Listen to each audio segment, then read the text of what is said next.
درود و سلام امام الانبیاء محمد الرسول اللہ صلی اللہ علیہ وسلم کی ذات گرامی پر اللہ رب العزت کا بے حد شکر ہے جس مالک نے بر وقت اپنے گھر میں مل بیٹھنے کی توفیق عطا فرمائی۔ میری دعا ہے اللہ ہمارا مل بیٹھنا، سننا سنانا اور عمل کرنا اپنی بارگاہ میں شرف قبولیت سے نواز کر ہماری نجات کا ذریعہ بنائے۔ محترم بزرگوں اور ساتھیوں، اسلامی مہینہ رجب کا انتہائی اہمیت کا حامل ہے۔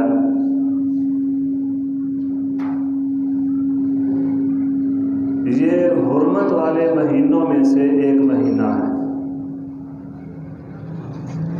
جو 4 مہینے حرمت والے ہیں ان میں سے ایک رجب بھی ہے۔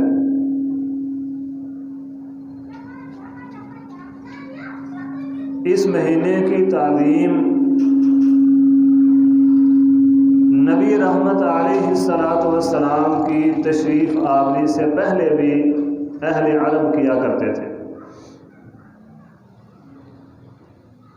لڑائی جھگڑے سے باز رہتے، اس کی تعظیم کرتے، ادب اور احترام کرتے۔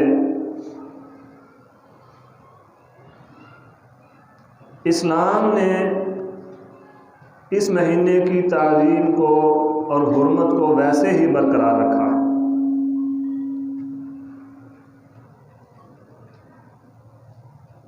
لفظ رجب جو ہے وہ ترجیب سے نکلا ہے، جس کا معنی ہے تعظیم کرنا۔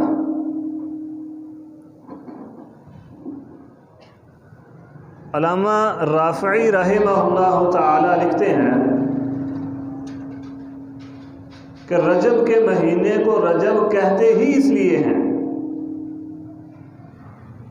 کہ اس کی اہل عرب بھی تعظیم کرتے تھے اسلام سے پہلے،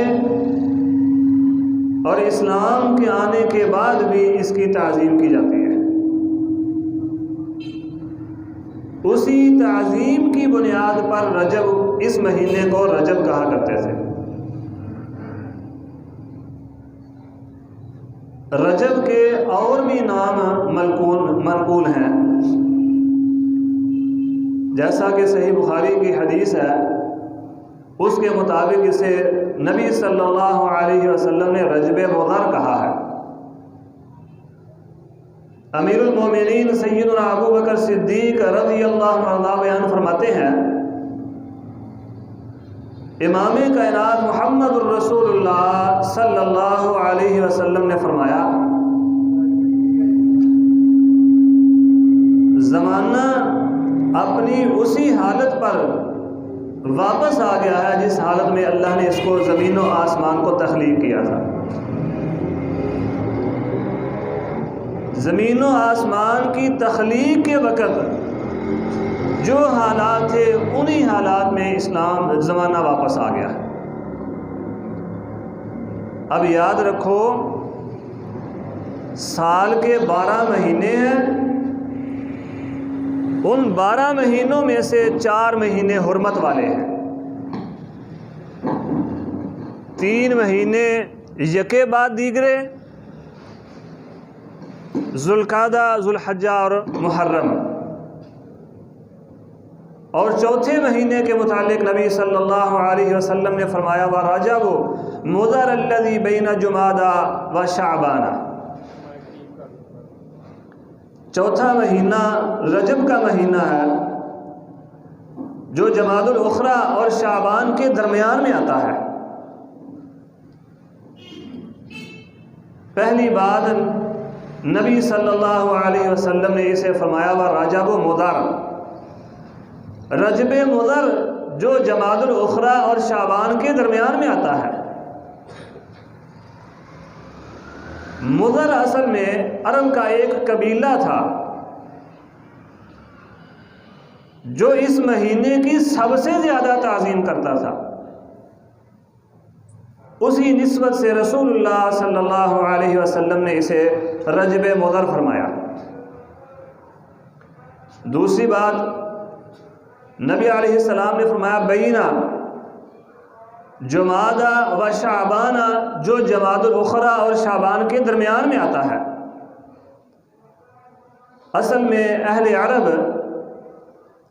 اپنے مفادات کے لیے کبھی شعبان کو پہلے کر دیتے، کبھی رجب کو پہلے کر دیتے، اس کی تعلیم ضرور کرتے تھے۔ اگر کوئی لڑائی لڑنی ہوتی یا کوئی اور معاملہ ہوتا تو کہہ دیتے اس سال شعبان پہلے ہے، رجب بعد میں آئے گا۔ اسی بات کو ختم کرنے کے لیے رسول اللہ صلی اللہ علیہ وسلم نے وضاحت کر دی کہ شعبان سے پہلے اور جماد الاخرى کے بعد جو مہینہ ہے یہ رجب کا مہینہ ہے۔ اسی طرح اسے شہر الاسم بھی کہتے ہیں، بہرا۔ الاسم کا مطلب ہوتا ہے بہرا، یعنی بہرا مہینہ۔ شہر الاسم نام کی وجہ یہ ہے کہ اس مہینے میں لڑائی جھگڑا نہیں ہوتا تھا، تلواروں کی جھنکاریں نہیں سنائی دیتی تھی، کوئی فریادی شور و غوغا نہیں کرتا تھا، اسی نسبت سے اسے شہر الاسم بھی کہا جاتا ہے۔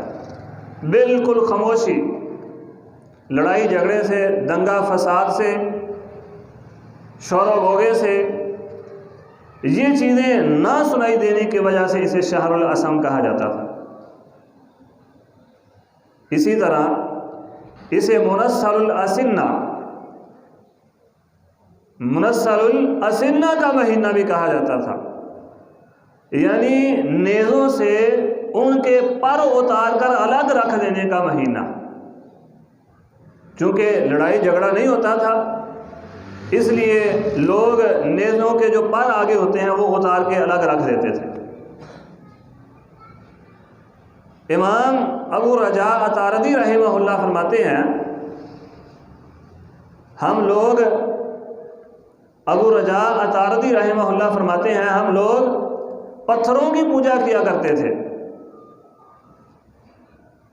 اگر جس پتھر کی ہم پوجا کر رہے ہیں اس سے بہتر کوئی مل جاتا، ہم پہلے کو چھوڑ کے دوسرے کی شروع کر دیتے۔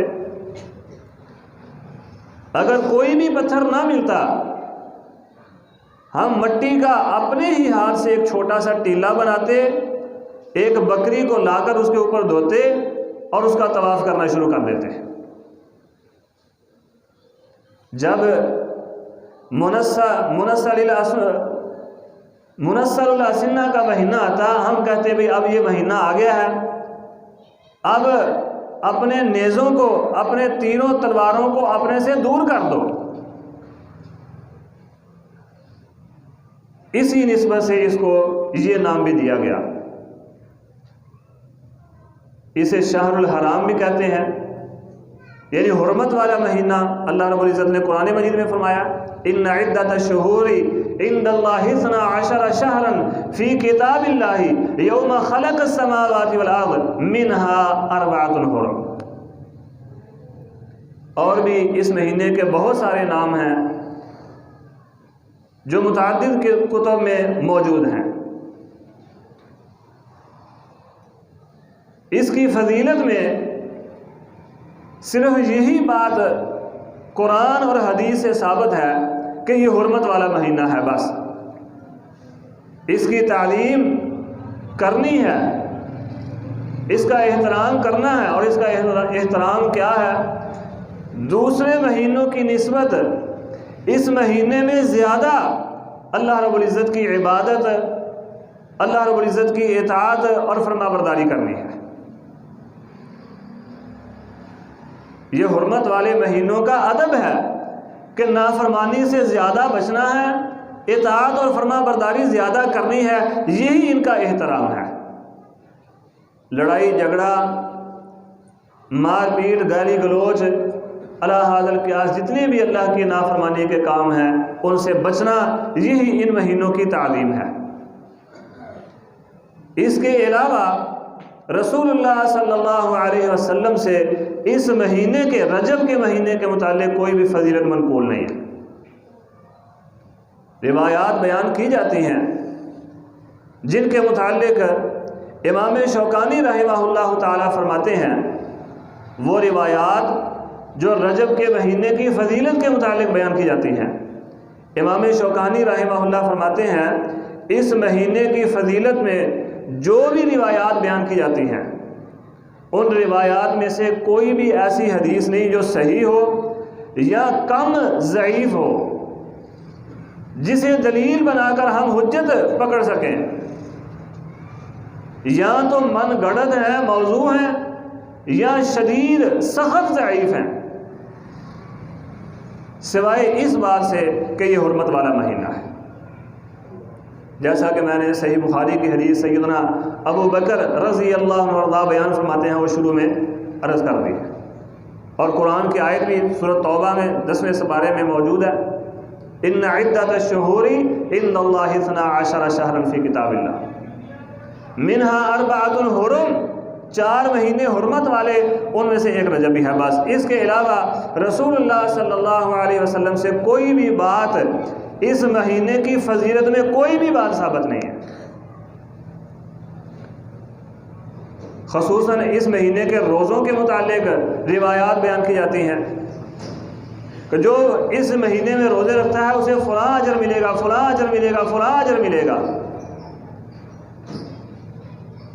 ائمہ دین نے یہ بات نقل کی ہے، امام ابن جوزی، امام ساجی، عبداللہ انصاری، امام سیوطی رحمہ اللہ تعالی،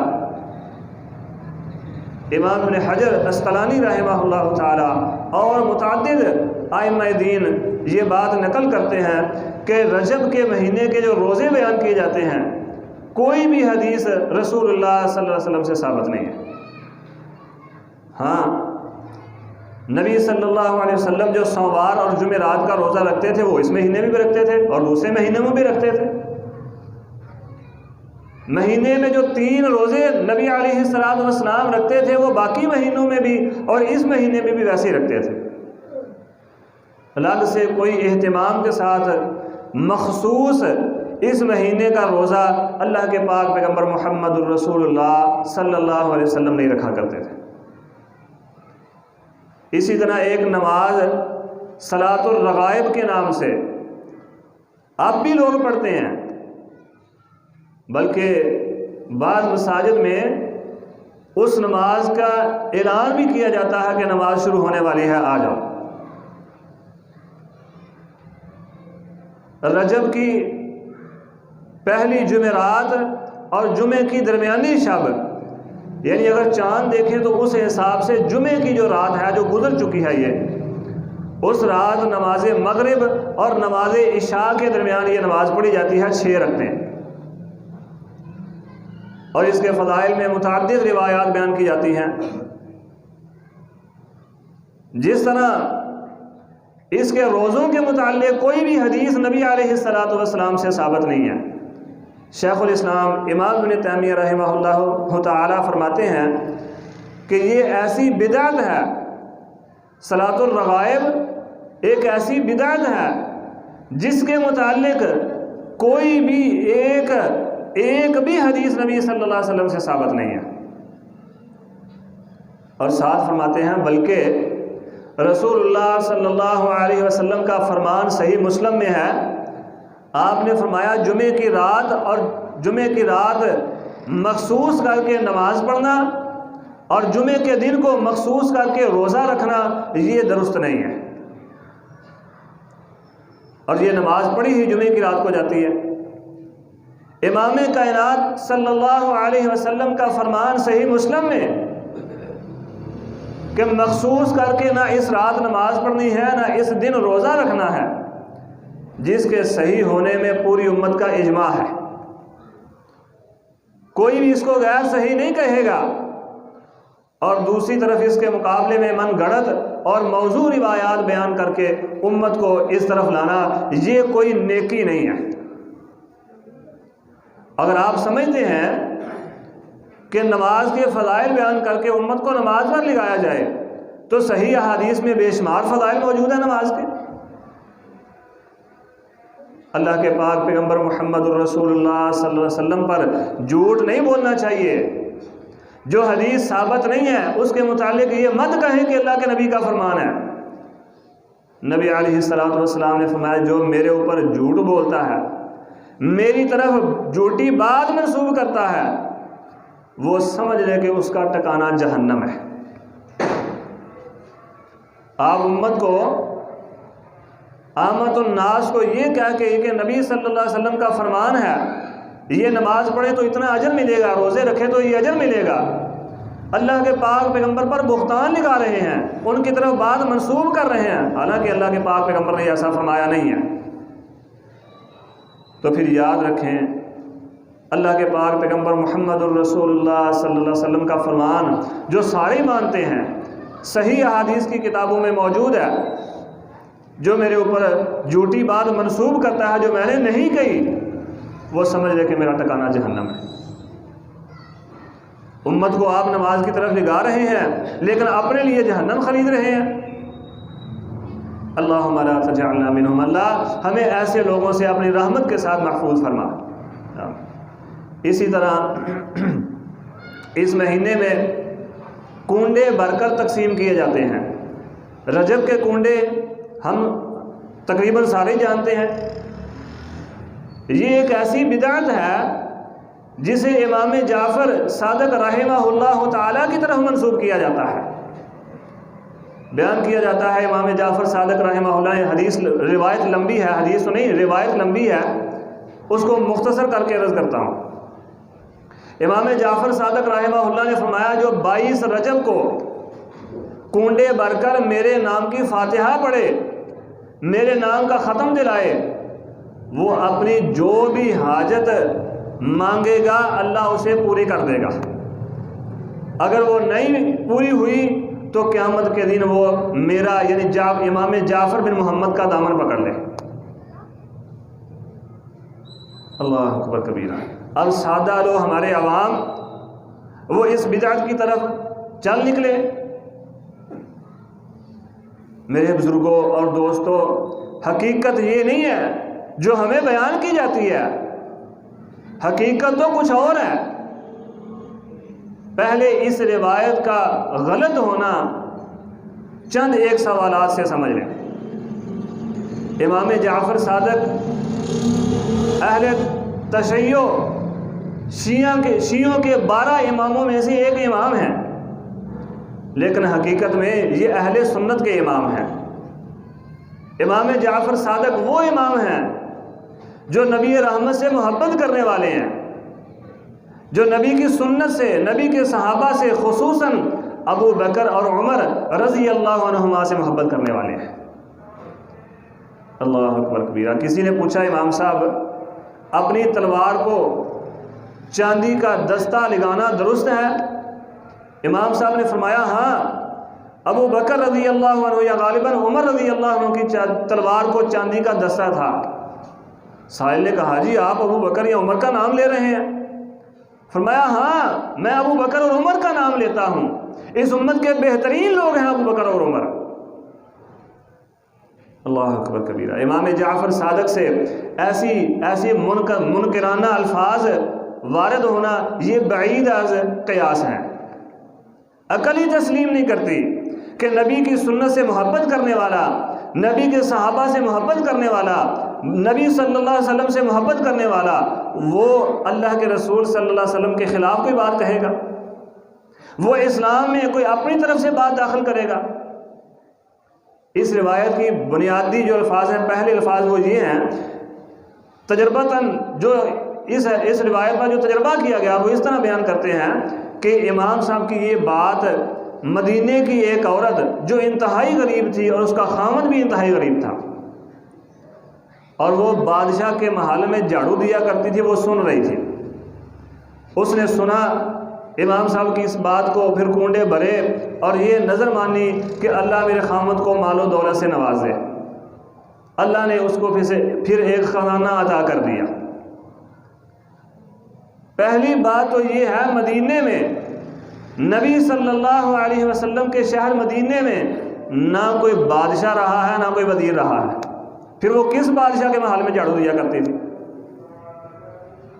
روایت شروع اس طرح ہوتی ہے کہ بادشاہ کے محل میں جھاڑو دیا کرتی تھی، اس عورت نے امام صاحب کی یہ بات سنی۔ تو بھائی مدینے میں تو نبی صلی اللہ علیہ وسلم کے شہر مدینے میں نہ کوئی بادشاہ رہا ہے نہ کوئی وزیر رہا ہے، تو یہ کس کے محل میں جھاڑو دیتی تھی؟ امام جعفر صادق رحمہ اللہ کی پیدائش ایک روایت کے مطابق 8 رمضان اور 80 ہجری میں ہوئی، دوسری روایت کے مطابق 17 ربیع الاول 83 ہجری میں ہوئی۔ امام صاحب کی زندگی کے کل جو ایام ہیں تقریباً 52 سال۔ امام جعفر صادق جعفر بن محمد رحمہ اللہ، جن کو امام جعفر صادق کہا جاتا ہے، ان کی زندگی کے کل ابتدائی جو 52 سال ہیں وہ خلفائے بنو امیہ کے دور میں گزرے ہیں۔ وہ خلفائے بنو امیہ کے دور میں گزرے ہیں جن کا دارالخلافہ دمشق میں تھا، یعنی ان کے دور میں جو وقت کا بادشاہ تھا وہ دمشق میں بیٹھا کرتا تھا، اور باقی کی جو زندگی ہے وہ امام صاحب کی بنو عباس جو تھے، یعنی بنو عباسیہ خلافت عباسیہ کے دور میں گزرے ہیں، اور ان کا دارالخلافہ دمشق میں تھا۔ اب مدینے میں کون سا بادشاہ تھا جس کے محل میں وہ عورت جھاڑو دیا کرتی تھی؟ حقیقت یہ ہے کہ یہ بے بنیاد اور من گھڑت الفاظ ہیں، روایت ہے، حقیقت کے ساتھ اس کا کوئی تعلق نہیں ہے۔ دوسری بات، یہ جو کنڈوں کی بدعت ہے یہ اصل میں شیعوں کی شروع کی ہوئی ہے۔ اس کے پیچھے ان کا مقصد کیا ہے وہ بعد میں بتاتا ہوں، پہلے یہ آخری بات سن لیں۔ اپنے 12 اماموں میں سے امام جعفر بن محمد جعفر صادق کا ہی نام کیوں لیا گیا؟ سیدنا علی، حسن، حسین، حسن عسکری، دوسرے اماموں کا نام کیوں نہیں لیا گیا؟ اس لیے نہیں لیا گیا کہ امام جعفر صادق جو ہیں امام ابو حنیفہ رحمہ اللہ کے استاد ہیں، جب ان کا نام لیا جائے گا تو ان کے ماننے والے بھی اس بدعت کو قبول کر لیں گے، اور پھر امت نے قبول کیا بھی ہے۔ امام جعفر صادق جو امام ابو حنیفہ رحمہ اللہ کے استاد ہیں، ان کا نام لینے سے ابو حنیفہ کے شاگرد بھی اس بدعت کو قبول کر لیں گے، اور ایسا ہوا بھی ہے۔ پھر یہ ایسا عمل ہے جس کی ابتدا ہندوستان سے ہوئی ہے۔ اگر یہ درست ہوتی تو رسول اللہ صلی اللہ علیہ وسلم کے دور سے شروع ہوتا یہ کام، نبی کے صحابہ، نبی کے خلفاء کرتے۔ میرے بزرگوں اور ساتھیوں، اس بدعت کے پیچھے جو حقیقت ہے وہ یہ ہے کہ جس طرح شیعہ حضرات امیر المومنین خلیفۃ المسلمین سیدنا عمر بن خطاب رضی اللہ عنہ کو شہید کرنے والے ابو لولو فیروز مجوسی کو بابائے شجاعت کہہ کے سیدنا عمر رضی اللہ عنہ کی وفات پر خوشی کا اظہار کرتے ہیں، اسی طرح امیر المومنین سیدنا امیر معاویہ خال المسلمین، امیر معاویہ خال المسلمین، اور یہ میں اپنے پاس نہیں، شیخ الاسلام ابن تیمیہ رحمہ اللہ نے اپنی کتاب منہاج السنہ میں لکھا ہے کہ لوگ علماء ائمہ دین امیر المومنین امیر معاویہ کو خال المسلمین کہا کرتے تھے، مسلمانوں کا خالو ہے امیر معاویہ، کاتب وحی امیر معاویہ، وہ امیر معاویہ جن کے لیے دعا کرتے ہوئے نبی رحمت علیہ السلام کے ہاتھ مبارک آسمان کی طرف اٹھے تھے۔ اللہ نے موقع دیا تو پھر کبھی انشاءاللہ امیر معاویہ کے فضائل و مناقب بھی بیان کریں گے۔ ہمارے ایمان کا حصہ امیر معاویہ، آج بھی لوگ زبان درازی کرتے ہیں امیر معاویہ رضی اللہ عنہ پر۔ امام کائنات محمد الرسول اللہ صلی اللہ علیہ وسلم کا فرمان سیدنا انس بیان کرتے ہیں، صحیح الجامع میں روایت ہے، شیخ البانی رحمہ اللہ نے روایت کو صحیح فرمایا۔ نبی علیہ السلام نے فرمایا جب میرے صحابہ کا ذکر ہو تو خاموش ہو جایا کرو، جب میرے صحابہ کا ذکر ہو خاموش ہو جایا کرو۔ اس کے 2 مطلب ہیں، ایک مطلب یہ ہے جب میرے صحابہ کا ذکر ہو تو خاموشی سے سنا کرو، دوسرا مطلب یہ ہے کہ جب میرے صحابہ پر کوئی غلط لفظ کہنے لگو تو اپنی زبانوں کو بند کر لیا کرو۔ نبی کے صحابہ وہ ہیں جو تھوڑا سا بھی اللہ کے راستے میں خرچ کریں، اور ہم پہاڑ کے برابر خرچ کریں ان کے تھوڑے کے برابر نہیں پہنچ سکتے ہم۔ فرمایا میرے صحابہ کا ذکر ہو تو خاموش ہو جایا کرو۔ یہ 22 رجب اصل میں امیر المومنین، خال المسلمین، کاتب وحی سیدنا امیر معاویہ کی وفات کا دن ہے۔ ان کی وفات کی خوشی میں یہ کنڈے بھرے جاتے ہیں اور اس کو منسوب کر دیا امام جعفر صادق کی طرف، تاکہ لوگوں پر ہمارا یہ راز فاش نہ ہو جائے کہ ہم ایک مسلمانوں کے خلیفہ، مسلمانوں کے امیر کی وفات کی خوشی منا رہے ہیں۔ اور یہ تقیہ کیا گیا ہے۔ تقیہ کیا ہے یہ کہ پھر انشاءاللہ کبھی اس کی وضاحت کریں گے۔ تو میرے بزرگوں اور ساتھیوں، خود بھی اس بدعت سے بچیں، اپنے بچوں کو بھی بچائیں۔ یہ امیر المومنین خلیفۃ المسلمین کی وفات کی خوشی میں بھرے جاتے ہیں۔ کل بدعۃ ضلالہ وکل ضلالۃ فی النار۔ نبی رحمت ہر خطبے میں فرمایا کرتے تھے، لوگوں ہر بدعت گمراہی ہے، ہر گمراہی انسان کو جہنم میں لے کر جائے گی۔ اگر ایسا ہوتا کنڈے بھرنے سے کسی کی حاجت پوری ہوتی تو پھر کائنات کا رب کبھی یہ نہ فرماتا اذا سألک عبادی انی فانی قریب، اور میں تمہارے قریب ہوں، مجھے پکارو تو صحیح۔ امن یجیب المضطر اذا دعاہ ویکشف السوء ویجعلکم خلفاء الارض، میرے علاوہ تمہاری سنتا ہی کون ہے؟ اور یہ کائنات کے رب کا فرمان ہے، امن یجیب المضطر اذا دعاہ، امن یجیب المضطر اذا دعاہ۔ جب مصیبت میں پھنس جاتے ہو، کسی مشکل میں پھنس جاتے ہو، پھر میرے علاوہ تمہاری سنتا کون ہے؟ مجھے بتاؤ تو صحیح اس کا۔ اور یہی عقیدہ امام جعفر صادق کا تھا کہ اللہ کے علاوہ کوئی اور سننے والا نہیں ہے، اللہ کو کسی وسیلے واسطے کی ضرورت نہیں، وہ کائنات کا خالق تو ہماری اس شاہ رگ سے بھی زیادہ قریب ہے۔ جو اس شاہ رگ سے زیادہ قریب ہے اس کو سنانے کے لیے کس وسیلے کی ضرورت ہے؟ کسی بھی وسیلے کی ضرورت نہیں ہے۔ اللہ رب العزت سے دعا ہے اللہ مجھے اور آپ کو بدعات سے بچنے کی، خرافات سے بچنے کی، اور رسول اللہ صلی اللہ علیہ وسلم کی صحیح سنت پر عمل کرنے کی توفیق عطا فرمائے۔ اللہ مجھے کتاب